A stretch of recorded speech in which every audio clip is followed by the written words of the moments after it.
नमस्कार विद्यार्थियों।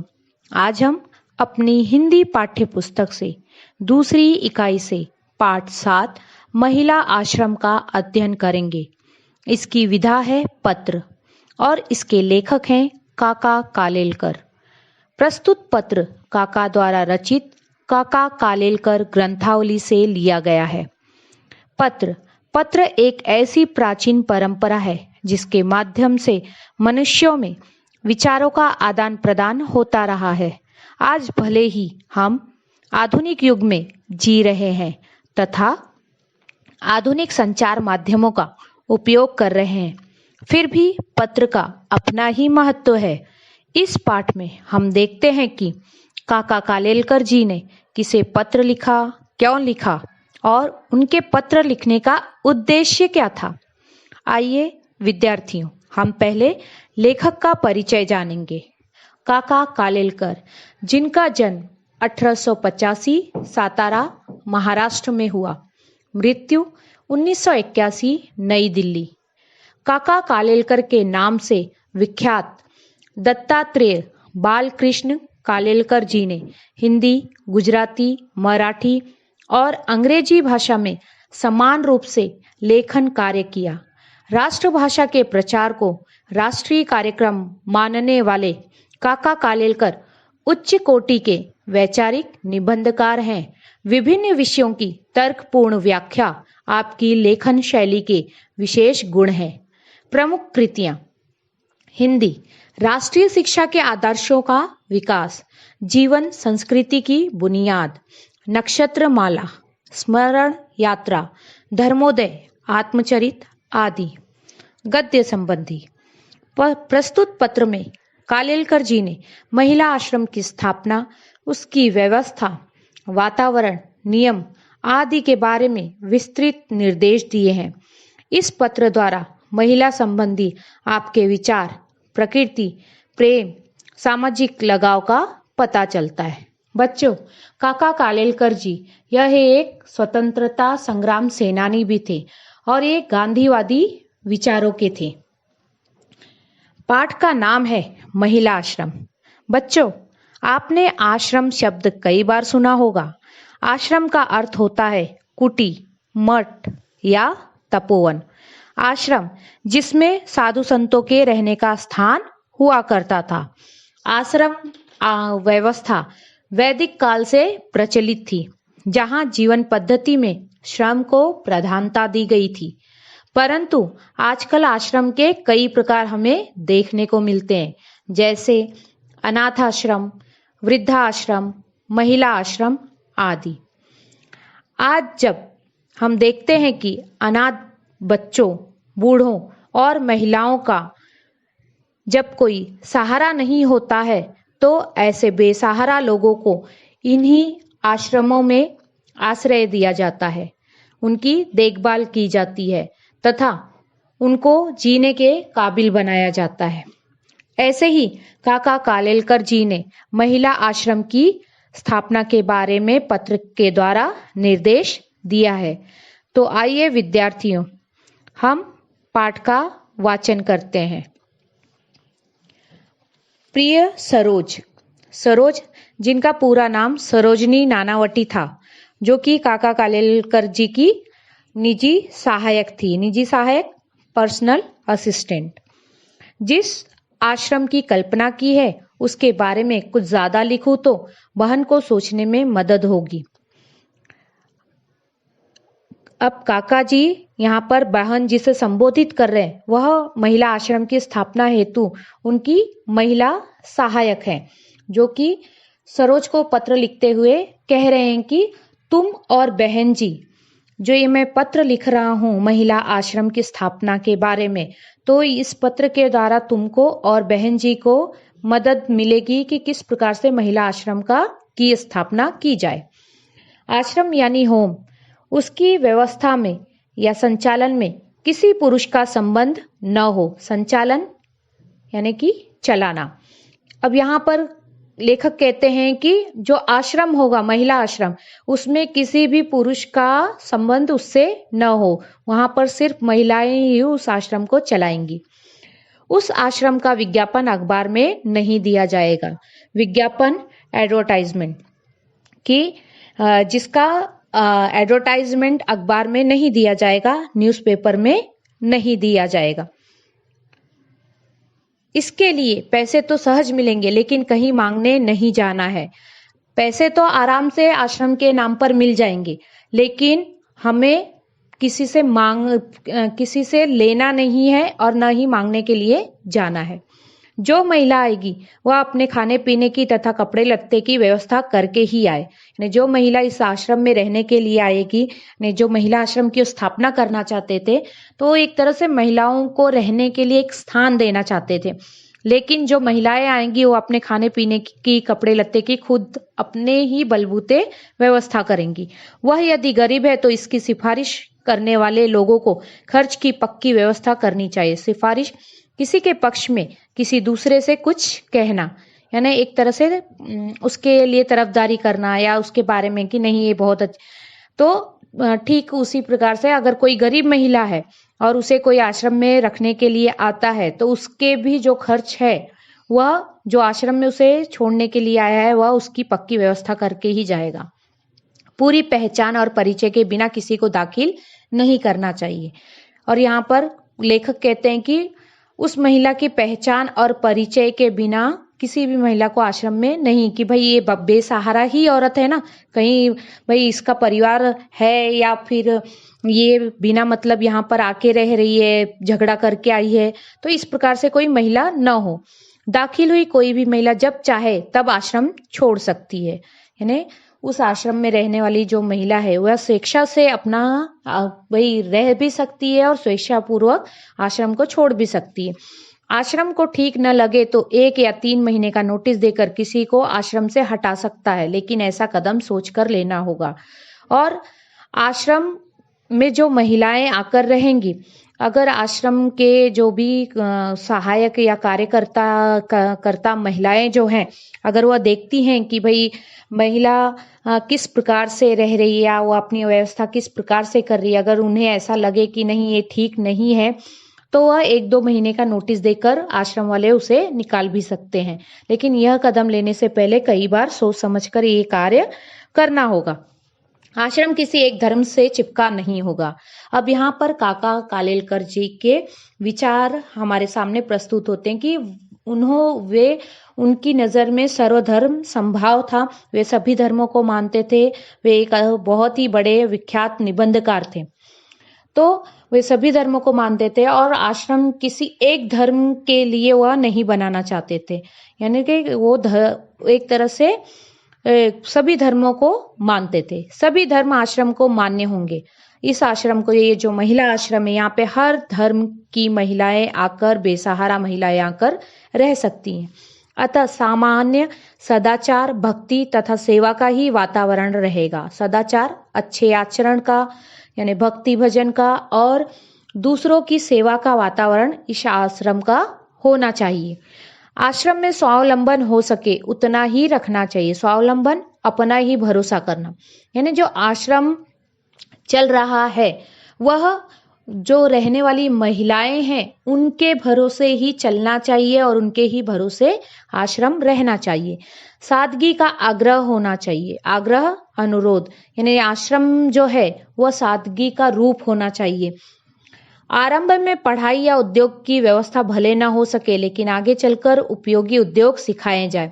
अब जैसे आश्रम की स्थापना भाई होते ही कहीं पर पढ़ाई या उद्योग के शिक्षण नहीं देने की व्यवस्था हो, तो यहाँ पर धीरे धीरे वो व्यवस्था लाने की कोशिश की जाए। और जब आश्रम ठीक ढंग से चलने लगे तब पढ़ाई और उद्योग की भी व्यवस्था की जानी चाहिए कि यहाँ पर कम से कम महिलाएं शिक्षा प्राप्त कर सके और अपने गुणों का विकास कर सके, जिसके कारण वह एक तरह से खुद कमा खा सके। पढ़ाई भी आसान हो, उनकी जो पढ़ाई हो, आश्रम में जो पढ़ाई हो वह आसान तरीके से हो। आश्रम शिक्षा संस्था नहीं होगी। आश्रम कोई शिक्षा की संस्था नहीं होगी, लेकिन यहाँ शिक्षित किया जाएगा महिलाओं को। लेकिन कलह और कुड़न से मुक्त स्वतंत्र वातावरण जहाँ हो, ऐसा मानवतापूर्ण आश्रय स्थान होगा। यानी जो ये आश्रम होगा, कलह विवाद, झगड़ा, कुड़न, खींच, तनाव से मुक्त होगा। यहाँ पर मानवतापूर्ण आश्रय दिया जाएगा महिलाओं को, जहाँ परेशान महिलाएं बेखटके बिना किसी संकोच के अपने खर्च से रह सके, यानी महिलाएं अपने खर्च के द्वारा इस आश्रम में आसानी से रह सके और अपने जीवन का सदुपयोग पवित्र सेवा में कर सके और अपने जीवन का जो भी उपयोग है वह एक तरह से दूसरों की सेवा में कर सके। ऐसा आसान आदर्श रखा हो और व्यवस्था पर समिति का झंझट न हो तो बहन सुंदर तरीके से चला सके, ऐसा एक बड़ा काम होगा। अब यहाँ पर लेखक यानी काका कहते हैं कि आश्रम आदर्शपूर्ण हो, उसकी व्यवस्था में समिति का कोई झंझट न हो कि भाई एक समिति गठित की गई है वह आश्रम को इस प्रकार चलाएगी। नहीं, यहाँ पर महिलाएं उस आश्रम को चलाएगी। तो यह बहन जी के लिए एक सुंदर तरीके से आश्रम को चलाना आसान हो जाएगा। उनके ऊपर ऐसा बोझ नहीं आएगा जिससे कि उन्हें परेशानी हो और जिसके कारण फिर बहन जी के ऊपर कोई परेशानी नहीं होगी कि उसके लिए उन्हें किसी समिति या संस्था की स्थापना करनी पड़ेगी। महिलाएं आपस में इस आश्रम को चलाएंगी। संस्था चलाने का भार तो आने वाली बहनें ही उठा सकेंगी, क्योंकि उनमें कई तो कुशल होंगी। अब जो ये आश्रम होगा, ये जो आश्रम की संस्था होगी, इसका जो भार होगा, इसकी जो जिम्मेदारी होगी, वह महिला आश्रम की जो महिलाएं आएंगी वही कुशलता पूर्वक उठाएंगी। क्यों? क्योंकि वहां पर उनको उस तरीके से सिखाया जाएगा, उन्हें कुशल बनाया जाएगा। बहन उनको संगीत की, भक्ति की तथा प्रेम युक्त सलाह की खुराक दे। और बहन जी ऐसा वातावरण, यहाँ पे काका कह रहे हैं कि सरोज बहन जी को कहना कि उन महिलाओं को तनाव मुक्त, भक्तिपूर्ण और संगीतमय वातावरण अगर मिलेगा तो एक तरह से उनका विकास होगा, वह कुशल बनेंगी। आगे चलकर संस्था की जमीन पर छोटे छोटे मकान बनाए जाएंगे और उसमें संस्था के नियम के अधीन रहकर आने वाली महिलाएं 2-2, 4-4 का परिवार चलाएंगी। ऐसी संस्थाएं मैंने देखी हैं, इसलिए जो बिल्कुल संभव है बहुत ही उपयोगी है। ऐसा ही काम मैंने सूचित किया है। इतने वर्ष के बहन के परिचय के बाद उनकी शक्ति, कुशलता और उनकी मर्यादा का ख्याल मुझे है। यानी यहाँ पर वह बहन जी से काका कालेलकर जी जो बहुत परिचित है, वो बहन जी अपने आप में बहुत ही कुशल महिला हैं। उनकी कुशलता, उनकी मर्यादा जिस प्रकार से है, तो काका कहते हैं कि उनके द्वारा जो गठित महिला आश्रम होगा, उसके द्वारा जो महिलाएं होंगी वो क्या करेंगी कि 2-2, 4-4 परिवारों को भी आसानी से संस्था के द्वारा चला पाएंगी। प्रत्यक्ष कोई हिस्सा लिए बिना मेरी सलाह और सहारा तो रहेगा ही। और भाई प्रत्यक्ष रूप से मैं हिस्सा तो नहीं लूंगा, लेकिन मेरी सलाह और सहारा हमेशा तुम लोगों के साथ रहेगा ही। आगे जाकर बहन को लगेगा कि उनको तो मात्र निमित्त मात्र होना था, संस्था अपने आप चलेगी। और आगे जिस प्रकार से आश्रम जो संस्था अब महिलाओं की कुशलता के द्वारा चलने लगेगी, तो बहन जी को तब जाकर एहसास होगा कि भाई उन्होंने एक तरह से महिलाओं को मदद की थी और वो निमित्त मात्र थी, और संस्था इस प्रकार से अपने आप चलेगी, उन्हें कोई भी कठिनाई नहीं झेलनी पड़ेगी। समाज में ऐसी संस्था की अत्यंत आवश्यकता है और समाज में ऐसे ही संस्था की आवश्यकता है जहां पर महिलाएं खुद ब खुद महिलाओं की, बेसहारा महिलाओं की सहायता कर सके। उस आवश्यकता में से ही उसका जन्म होगा। मुझे इतना विश्वास न होता तो बहन के लिए ऐसा कुछ मैं सूचित नहीं करता। अब यहाँ काका कहते हैं कि अगर मुझे बहन जी पर विश्वास नहीं होता तो शायद सरोज मैं तुम्हें यह सब निर्देश नहीं देता, न ये अपने विचार बताता। तुम दोनों इस सूचना का प्रार्थना पूर्वक विचार करना। यह जो मैंने सूचना दी है यह तुम्हारे लिए एक तरह से आदेश नहीं है, यह मैं प्रार्थना कर रहा हूँ कि इस तरीके के आश्रम की व्यवस्था कीजिए, लेकिन जल्दी मैं कुछ तय न करके यथा समय मुझे उत्तर देना। और कोई जल्दी नहीं है, अच्छे से सोच समझकर तुम और बहन जी सब समझ बूझ लेना और उसके बाद ही मुझे उत्तर देना। बहन यदि हाँ कहे तो अभी से आगे का विचार करने लगूंगा, और अगर पत्र के द्वारा मुझे ज्ञात, भाई तुम्हारे विचार और बहन जी के विचार अगर ज्ञात होंगे तो मैं आगे भी विचार करूंगा कि भाई आश्रम के द्वारा हम और क्या क्या कर सकते हैं। यहाँ सर्दी अच्छी है। तो जहां से काका कालेलकर जी पत्र लिख रहे हैं, कहते हैं कि वहां पे सर्दी अच्छी है, ठंड का मौसम है। फूलों में गुलदाउदी, क्रिजेंथिमम फूल बहार में है। गुलदाउदी यह फूल 30 प्रजातियों वाला फूल है और इसका एक तरह से इंग्लिश नाम क्रिजेंथिमम है। तो यहाँ पे काका कालेलकर जी कहते हैं कि वे जहां पर हैं वहां सर्दी बड़ी अच्छी है और वहां गुलदाउदी के फूलों की बहार है। एक तरह से चारों तरफ गुलदाउदी के फूल खिले हुए हैं। उसकी कलियां महीनों तक खुलती ही नहीं, मानो भारी रहस्य की बात पेट में भर दी हो और होठों को सीकर बैठ गई हो। जब खिलती हैं तब भी एक एक पंखुड़ी करके खिलती हैं। वे टिकते हैं बहुत, यानी जो गुलदाउदी का फूल होता है उसकी पंखुड़ियां भी घनी होती है, लेकिन जब वो खिलती हैं तो एक एक करके खिलती हैं, इसलिए वह धीरे धीरे मुरझाती हैं। गुलाब भी खिलने लगे हैं। कोसमोस के दिन गए, उन्होंने बहुत आनंद दिया। यानी फूलों को तो हमने बच्चों देखा ही है कि भाई फूल देखते ही हमारे चेहरे खिल जाते हैं, एक तरह से वातावरण आनंददायी हो जाता है। तो यहाँ पर काका कालेलकर जी वही बात कह रहे हैं। जिनिया का एक पौधा रास्ते के किनारे पर था, जो आए सो उसकी कली तोड़े। जिनिया यह भी एक प्रकार का फूल का पौधा है। फिर मैंने इस बड़े पौधे को वहां से निकालकर अपने सिरहाने के पास लगा दिया। यहाँ पे लेखक कहते हैं कि जो जिनिया का पौधा था उसे उन्होंने रास्ते के किनारे से निकालकर अपने सिरहाने जो बेड होता है, तो बेड के इधर का जो सिर का हिस्सा होता है उसे सिरहाना कहा जाता है। तो वहां पर उन्होंने अपने साइड टेबल पर उस पौधे को पॉट में लगा दिया। फिर इसने इतने सुंदर फूल दिए, इसकी आंखें मानो उत्कटता से बोलती हो ऐसी लगती है। और जो खिले हुए फूल होते हैं, जिनिया के जो फूल होते हैं, तो यहाँ पे लेखक कहते हैं कि वह बड़ी ही उत्कटता से, यानी उग्रता से, आतुरता से लेखक को जैसे देखते हो, उन्हें जगाते हो। 2-1 महीने फूल देकर अंत में वह सूख गया। परसों ही मैंने उसे विदा दी, हटा दिया। यानी वो फूल का पौधा 2-1 महीने फूल देकर फिर धीरे धीरे सूख गया। और मौसम के हिसाब से बच्चों हमने देखा है कि फूलों के पौधे भी वही फूल वगैरह खिलने के बाद धीरे धीरे सूखने लगते हैं मौसम के हिसाब से। तो इस प्रकार उन्होंने उस पौधे को वहां से हटा दिया। काका का दोनों को सप्रेम शुभाशीष, यानी सरोज और बहन जी के लिए उन्होंने आशीर्वाद दिया। और ये बच्चों, यह पत्र लिखा गया है 21 दिसंबर 1944 को।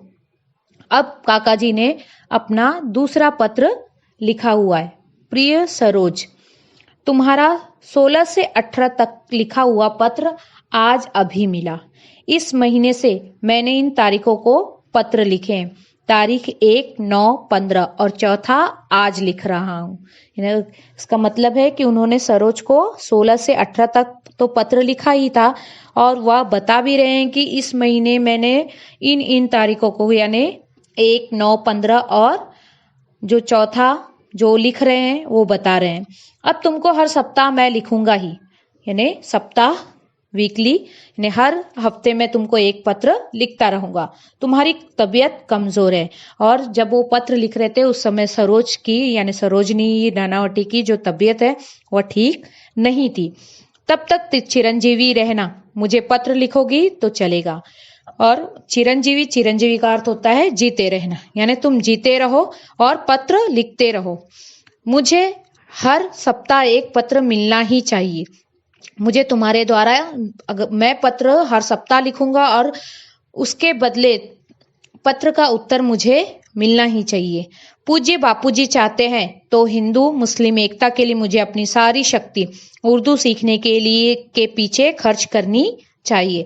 अब यहाँ पर वह बापूजी के बारे में कहते हैं कि भाई उन्होंने एकता के सूत्र में, यानी भारत के लोगों को हिंदू मुस्लिम एकता के सूत्र में बांधने के लिए उन्होंने एक तरह से उन्हें आदेश दिया है कि भाई जो उर्दू है उसमें आपको लेख लिखना है। और बच्चों, काका कालेलकर जी वह गुजराती, मराठी, उर्दू, हिंदी, अंग्रेजी, इन पे उनका बहुत अच्छा खासा कमांड था। उन्होंने गुजराती में बहुत सारी पुस्तकें भी लिखी हैं और उनके ही प्रयासों का नतीजा है कि हिंदी राष्ट्रभाषा के तौर पर प्रकट हुई। लेकिन अब तुमको मैंने एक संदेश भेजा था कि तुम उर्दू लिखना सीखो। और सरोज, मैंने तुमको तो एक संदेश दिया था कि भाई तुम भी उर्दू लिखना पढ़ना सीखो, लेकिन अब तो मेरा एक ही संदेश है, पूरा आराम लेकर पूरी तरह ठीक हो जाओ। यानी सरोज जो कि बीमार थी, तो काका कालेलकर जी उसे आराम करने के लिए कह रहे हैं कि भाई तुम ठीक हो जाओ तो उसके बाद उर्दू वगैरह सीखना। तारों के नक्शे बनाने के लिए कंपास बॉक्स भी मंगाकर रखा है, लेकिन अब तक कुछ हो नहीं पाया। कंपास बॉक्स, ज्योमेट्री बॉक्स, जो कि आप भाई ज्योमेट्री के लिए यूज करते हैं, मैंने अपने फूल के गमले अपने पास से निकाल दिए हैं। अब यहाँ पर लेखक ने अपने कमरे से सारे फूल के पौधे जो थे, जो वो सारे हटा दिए हैं। क्यों? क्योंकि उनका मौसम भी चला गया है और फूल भी एक तरह से सूख चुके हैं। सादे क्रोटोन को ही रहने दिया है। क्रोटोन एक तरह से यह शो प्लांट है, जिसे हम घर में भी लगा सकते हैं, बाहर भी लगा सकते हैं। तो अब उन्होंने क्या किया है कि क्रोटोन को ही घर में लगाया हुआ है। सबको काका का सप्रेम शुभाशीष, यानी सबको, सभी को शुभाशीष उन्होंने दिया है, आशीर्वाद दिया है। काका कालेलकर ग्रंथावली से। बच्चों, यह था काका कालेलकर द्वारा लिखा हुआ पत्र। इन 2 पत्रों के माध्यम से लेखक ने आदर्श महिला आश्रम की स्थापना, व्यवस्था, उसके नियम तथा अनुशासन आदि के बारे में विस्तार से लिखा है। और मैं उम्मीद करती हूँ कि आप लोगों को यह दोनों पत्र अच्छे ढंग से समझ आ गया होगा। धन्यवाद।